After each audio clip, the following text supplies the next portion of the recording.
വണ്ടിപ്പെരിയാറിൽ 6 വയസ്സുകാരിയെ പീഡിപ്പിച്ച് കൊലപ്പെടുത്തിയ കേസിൽ നിർണായക വഴിത്തിരിവ്. സംഭവത്തിൽ പോലീസ് അറസ്റ്റ് ചെയ്ത അർജുനെ കോടതി വെറുതെ വിട്ടു. സ്പെഷ്യൽ കോടതി ജഡ്ജ് വി മഞ്ജുവാണ് കേസ് പരിഗണിച്ചത്. 2021 ജൂൺ 30-നാണ് വണ്ടിപ്പെരിയാർ ചുരക്കുളം എസ്റ്റേറ്റിലേത്തിൽ 6 വയസ്സുകാരിയെ മരിച്ച നിലയിൽ കണ്ടെത്തിയത്. സംഭവത്തിൽ പ്രതിക്കെതിരെ ചുമത്തിയ കുറ്റകൃത്യങ്ങൾ തെളിയിക്കാൻ സാധിച്ചില്ലെന്ന് കോടതി വിലയിരുത്തി. പ്രതി അർജുനെ വെറുതെ വിട്ടതോടെ പ്രതിഷേധവുമായി കുട്ടിയുടെ അച്ഛൻ ഉൾപ്പെടെയുള്ളവർ കോടതി മുറ്റത്ത് രംഗത്തെത്തി.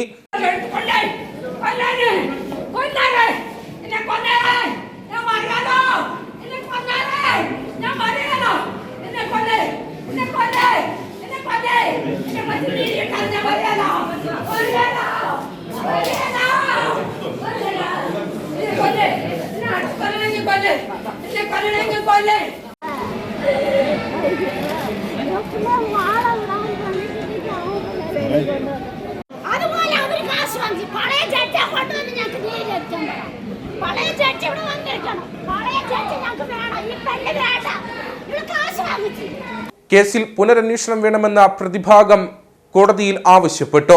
പോലീസ് നിരത്തിയത് കൃത്രിമ സാക്ഷികളെയെന്ന് കോടതി വിലയിരുത്തി. വിധി വന്നതിനെ തുടർന്ന് അപ്പീൽ സാധ്യത പരിശോധിക്കുമെന്ന് അന്വേഷണ ഉദ്യോഗസ്ഥൻ പ്രതികരിച്ചു. നീതി കിട്ടിയില്ലെന്ന കുട്ടിയുടെ അമ്മ മാധ്യമങ്ങളോട് പറഞ്ഞു. കോടതി വളപ്പിൽ നാടകീയ രംഗങ്ങളാണ് അരങ്ങേറിയത്.